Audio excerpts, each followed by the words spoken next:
General knowledge और दिलचस्प मालूमात।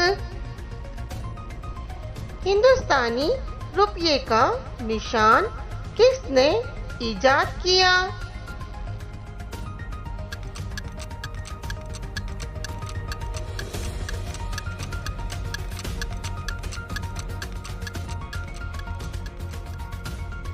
सही जवाब डी उदय कुमार। आगरा शहर किस नदी के किनारे बसा है?